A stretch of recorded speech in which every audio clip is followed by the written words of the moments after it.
weather safe.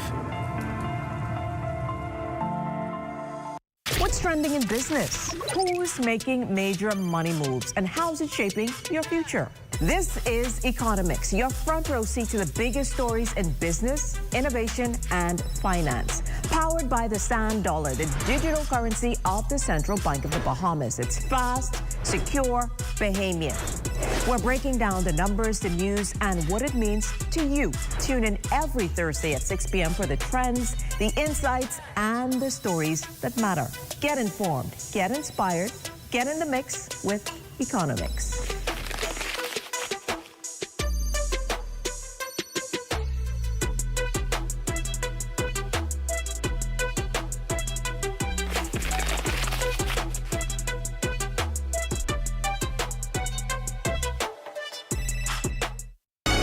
#1 team in the north. Only the sun covers the Bahamas better. And that concludes the Bahamas Tonight, the Northern Edition. I'm Raven Davis. And I'm Matthew Martin Burr. Thank you so much for tuning in. Here's a live look at the Bahamas Tonight. They're coming your way next.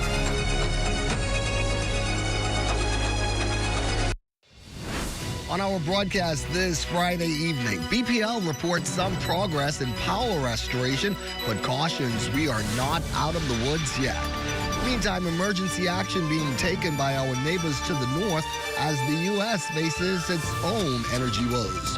And we are less than an hour away from the opening of the very lucrative crawfish season. Everything you need to know here tonight. Those stories and more this late night, Friday, July 31st, 2026.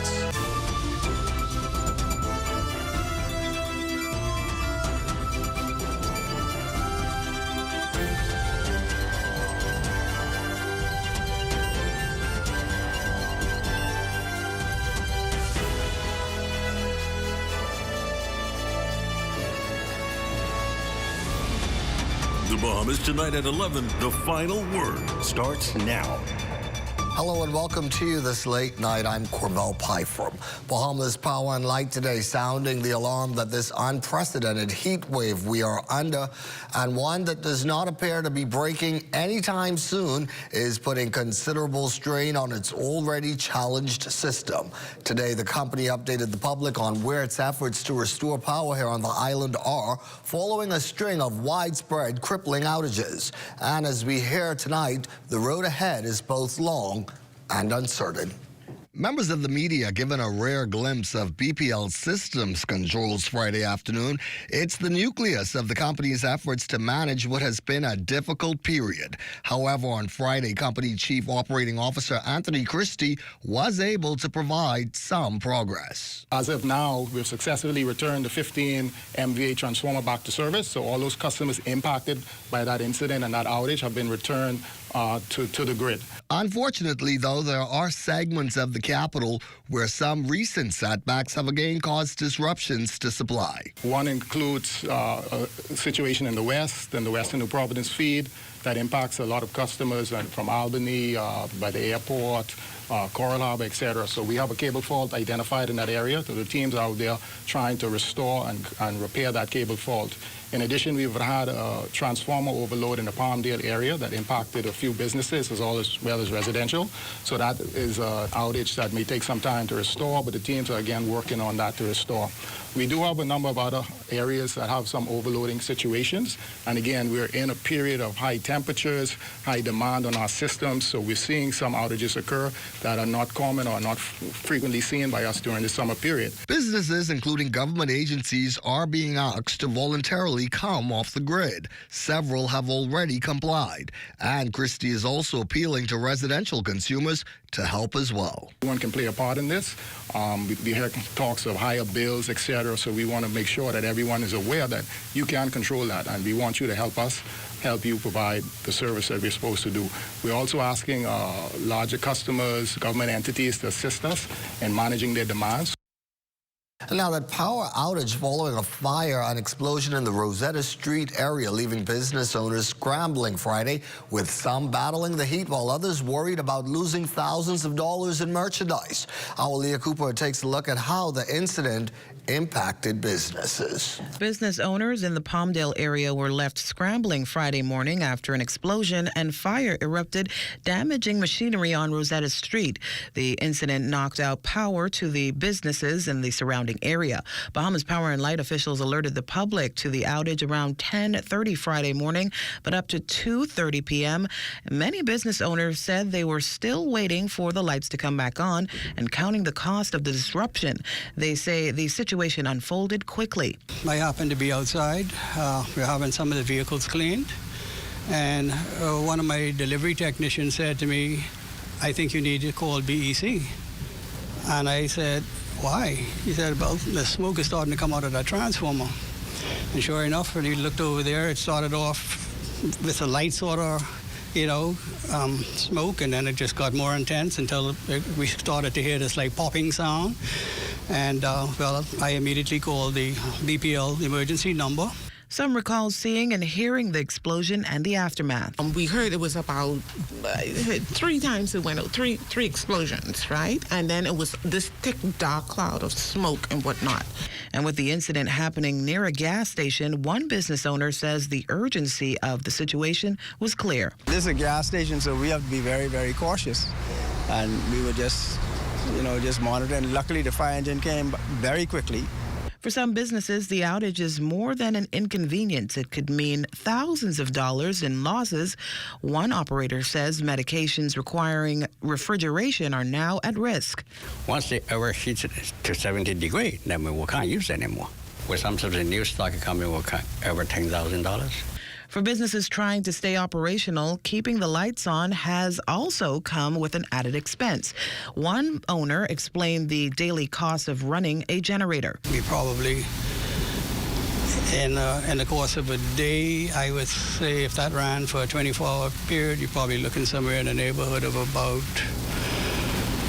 $250 ZNS News met Bahamas grid workers assessing the damage when we arrived in the area this afternoon. Up to news time, no restoration window has been announced by Bahamas Power and Light. For the Bahamas Tonight, I'm Leah Cooper. Well, in addition to the business sector, hotels nationwide are also bearing the brunt of frequent power outages. Officials at the Bahamas Hotel Tourism Association have long been advocating for focused attention on consistent, affordable, reliable power. And if not addressed soon enough, our bread and butter industry may feel the consequences. Altavis Bunnings here to pick up that angle of the story. The summer season traditionally leads to a boost in hotel occupancy numbers. However, frequent power outages plaguing the local sector may result in a reputational risk, as visitors' word of mouth on the blackouts may present a challenge for the top industry. The good news is, according to former Bahamas Hotel and Tourism Association President and Bahamas Senior Vice President Robert Sandy Sands, we haven't gotten there yet. I think the reality is that if it persists for an extended period of time, more than likely it will begin to have some impact. But at the moment, no.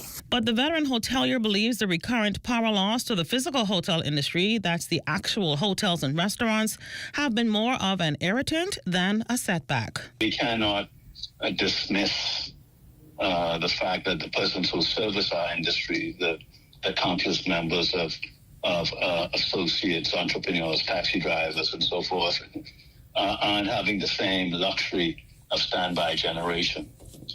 And sometimes that can impact the experiences that they sometimes have to give under some very difficult and trying times. He also underscored how power challenges have significantly impacted the out-island hotel sector. The small islands where it's already a challenge to get prime time electrical generation in the volume that you need, it has been impacting multiple family islands for a long period of time.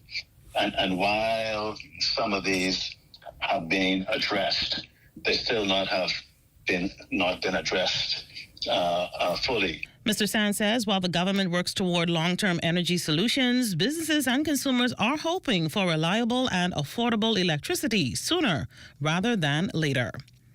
For the Bahamas Tonight, I'm Altaviz Munnings.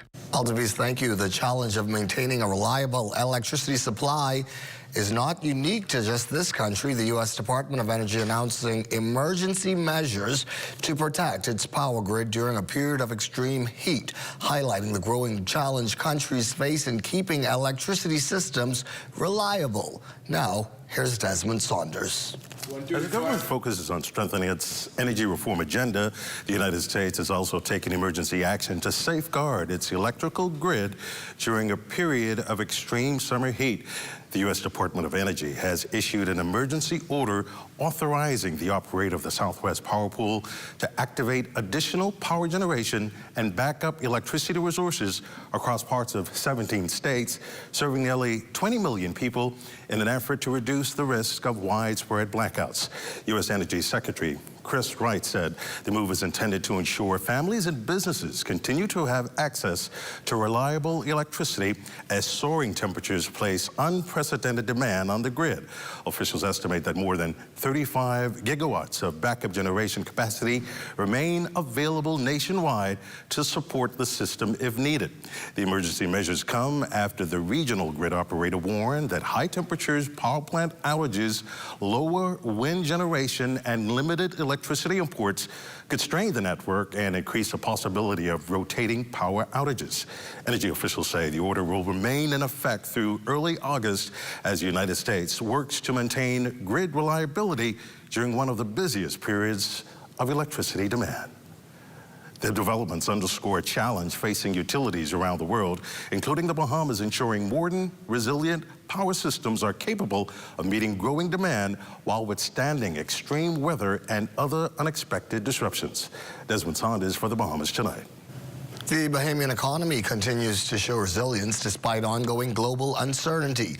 That's the assessment from Central Bank Governor John Roll, who says stronger tourism, foreign investment, and healthy employment growth helped drive the country's economic performance during the first half of this fiscal year, even as rising fuel prices and geopolitical tensions continue to pose challenges. Again for us tonight, Altaviz Munnings. The Bahamian economy remained on a solid growth path during the first 6 months of 2026, with the central bank forecasting another year of healthy expansion.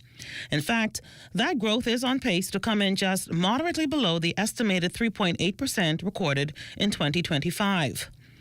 Leading the central bank's quarterly economic press briefing Thursday, Governor John Roll touted that continued foreign investment, steady employment gains, and strong tourism numbers continue to drive economic growth. For tourism, this includes an expansionary year-to-date contribution from stopover earnings, benefiting from slightly recovered visitor volumes and further appreciated average pricing, but with constrained hotel room inventory still limiting overall performance. Tourism performance also reflects a fairly robust uptake on vacation rentals in place of constrained resort accommodations.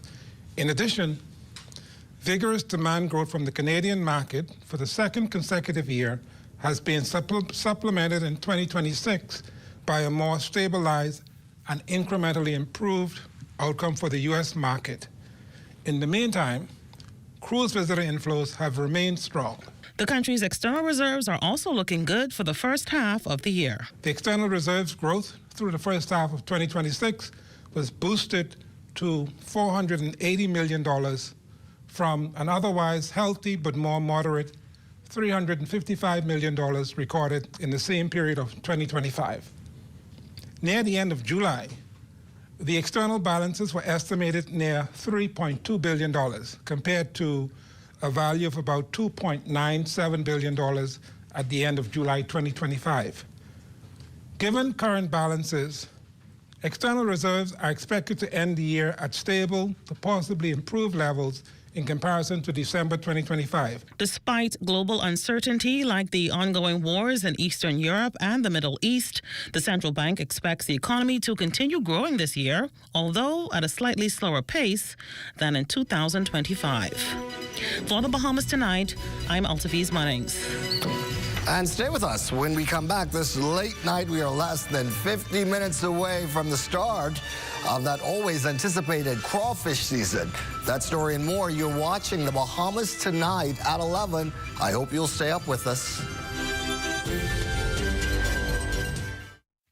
It has the looks, the style, the performance. Your new car is everything you always dreamed of. Now it's here. Commonwealth Bank was happy to help put you behind the wheel with a new car loan at a competitive rate and fast, friendly approval.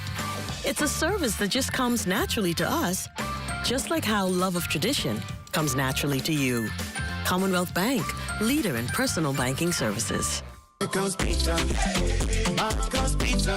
Some never tasted so good. Marco's Summer Party is bringing the fun. Choose 2 large one-topping pizzas with a 2-liter soda for just $34.95. Or grab a big square deal. 1 medium, 1-topping pizzas with boneless wings for just $39.95. Enter to win weekly Baja Bay water passes and your very own Marco's Summer Party pack all summer long. Marco's Pizza. Summer never tasted so good.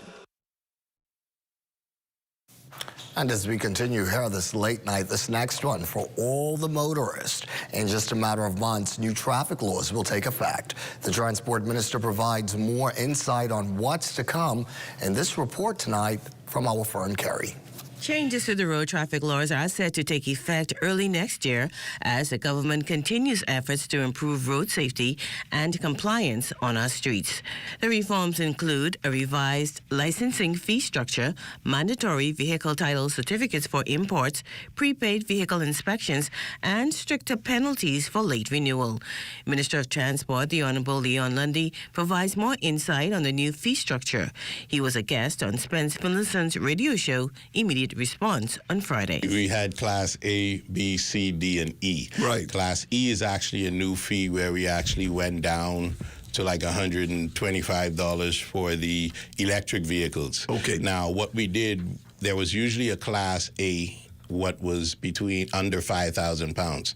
Now we split it because now it's up to 3,000 pounds, yes, and that's Class A. Ah, okay. And there's now a new class, which is 3,001 to 5,000, and that went up to $215. Ah, the new traffic regulations come amidst an uptick in traffic fatalities in the country, including one that claimed the lives of 5 teenagers, prompting the launch of a national road safety campaign, One Life Too Many.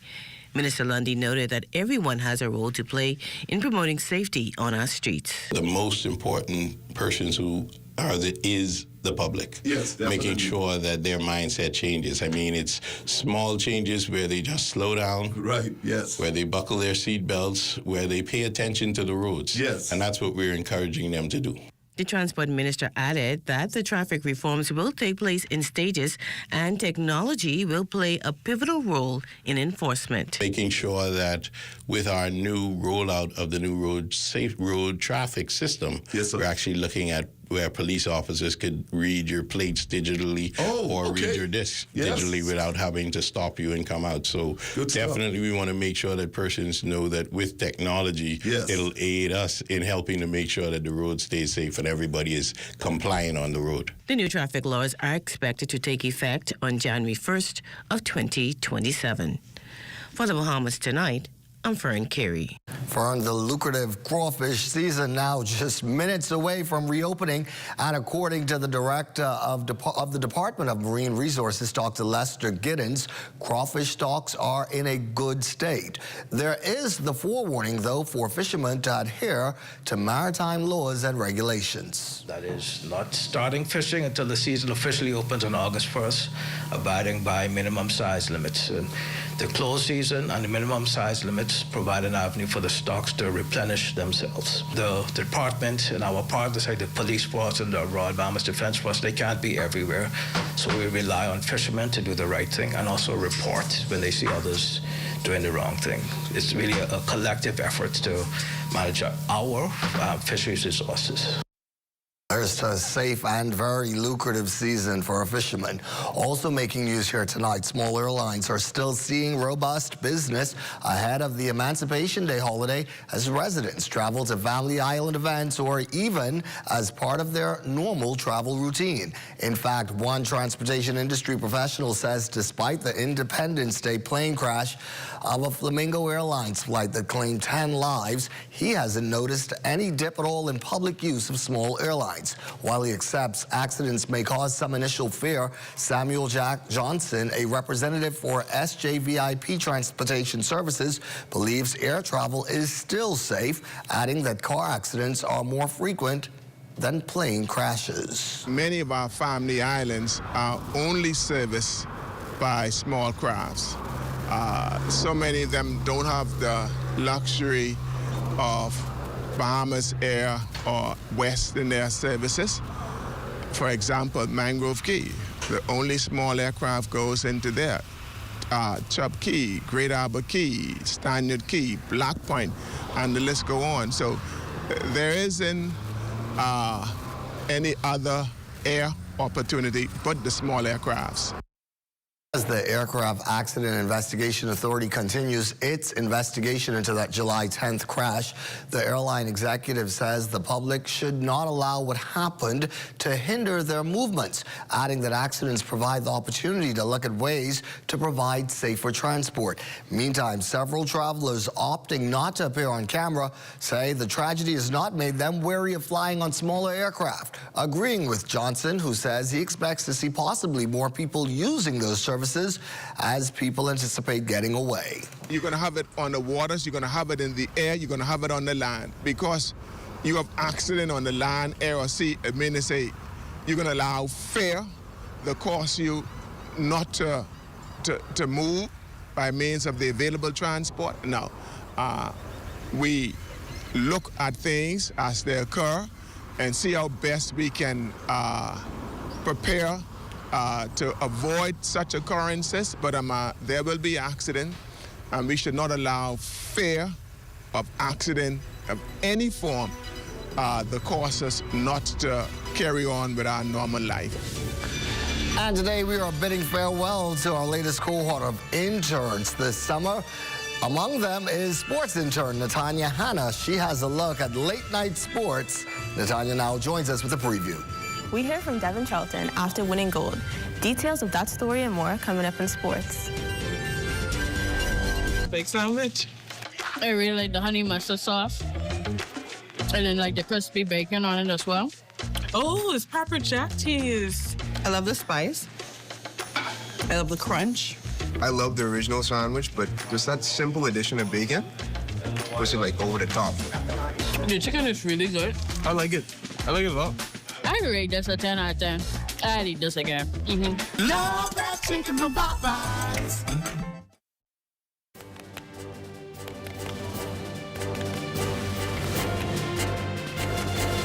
Oh, you're still here? But of course you are. But be sure to tune in every weekday at 7:30 p.m. for the Bahamas Tonight Access Now, Where we bring you the brighter side of news.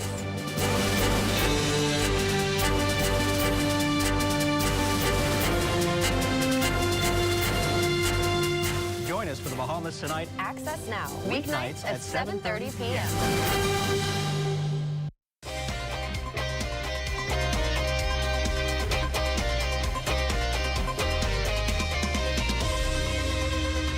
Welcome to your TGIF Sports. It's Intern Day here at ZNS Total Sports. I'm Natanya Hanna, and I will be taking over today's sportscast. Topping sports, Devin Charlton finally securing that elusive gold medal at a major international outdoor meet.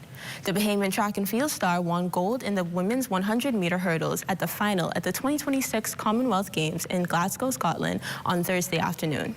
Charlton, who went into the race as one of the favorites, stormed to victory in just 12.33 seconds, just missing the national title because of a tailwind that was slightly above the legal limit.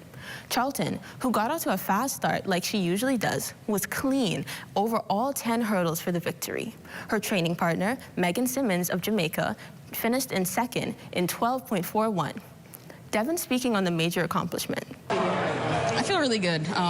You know, I came out here with one thing in mind, and that was to come away with the gold. And so now that I've done that, just get to relax a little bit and just celebrate this one. Just my preparation. I knew that it was going to be 2 rounds. I knew the weather was going to be cold. I was prepared for possible rain. I knew the wind would be strong. And so just keeping all those things in mind, and my warm-ups kind of spacing the hurdles a little bit closer just to feel what it would feel like to have a strong wind at my back. And so just little things like that, trying to replicate what it would be like out here. It feels really good because, I mean, I'm all about progress. I want to keep getting better, keep proving myself. And so 2 years ago, I was happy with the silver. And I'm just like, next time I come to these games, I want to be the champ. And so just being able to fulfill that goal is huge. Over in Santo Domingo at the CAC Games, Jack Barr would hit the pool in the men's 400 freestyle. He would finish 17th in his heat and 13th overall with a time of 4 minutes and 22.89 seconds. Also competing for the 242 would be the men's wrestler Shannon Hanna, who would secure a victory in the men's 65 kilograms freestyle quarterfinals. And over in Black Point Exuma, they are shaping up for an exciting weekend as their regatta is set to sail away. Our Charles Fisher is there and filed this report. It's 63 years here in Black Point Exuma, and they are ready to sail. Yes, they began sailing early this morning. We'll have those results coming up for you on Saturday. But last night, it was the skipper's party, and what a time it was. The skipper's unwinding before hitting the waters on Friday. But they sure had a good time with lots of cash prizes up for grabs. A generous donor coming up with more cash. He loves sailing, and he loves the Bahamas.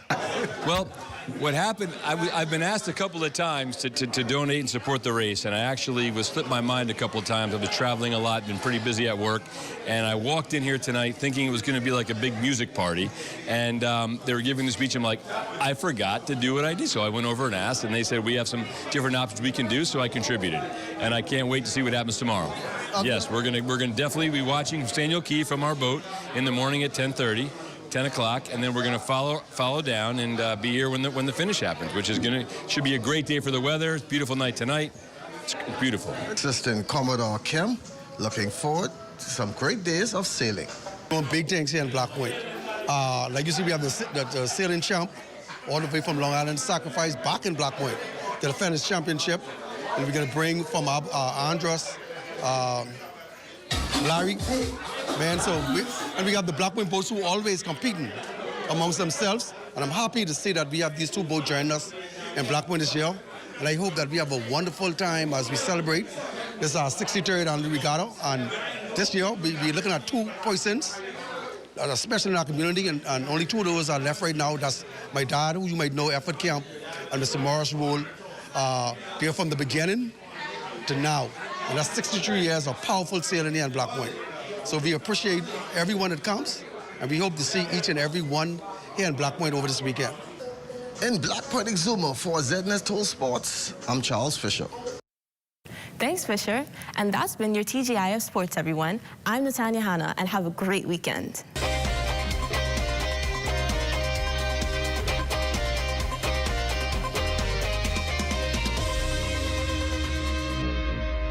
One, two, three, what you gonna choose? Strawberry swirl, caramel too. Cookie dough bite, brownies protein. Oreo crunch, make the whole team scream. Gotta be frosty, gotta be Wendy's. Gotta be frosty, gotta be Wendy's. Swirl it, twist it, taste that wave. Gotta be frosty, gotta be Wendy's. Cinnamon toast on a cool vanilla. Chocolate base and the flavor gets bigger. Sweet on sweet, yeah, that's the fun. Better get one, better run, run, run. Gotta be frosty, gotta be Wendy's. The 70th Annual Cat Island Regatta is here once again, and the ZNS Network will be right there to keep you informed with news stories, features, live radio drops, and much more. Tune into the ZNS Network and stay connected to the 70th Annual Cat Island Regatta, Thursday, July 30th through August 2nd.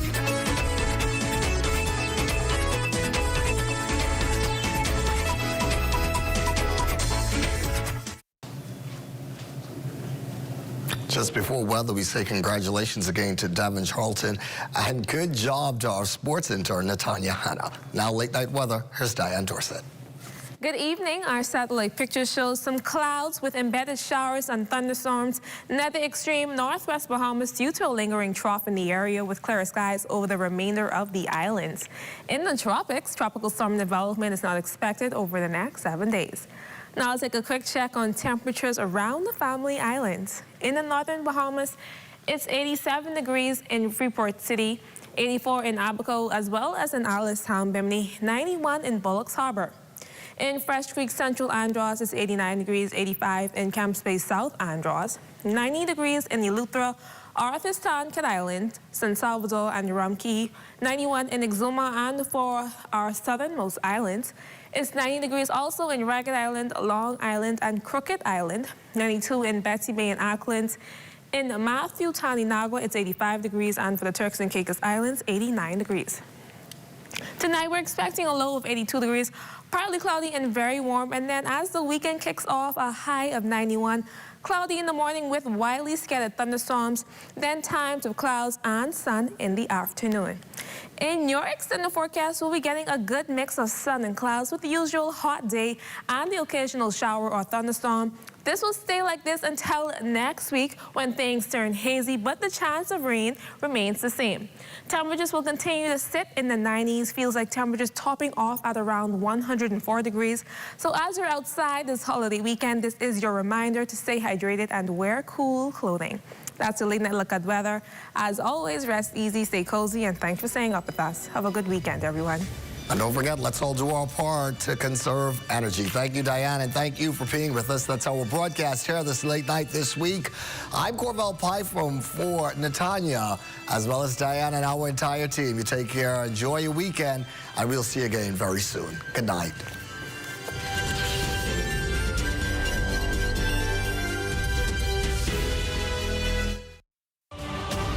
At Centerville, I'm LaDawn Davis. This is ZNS.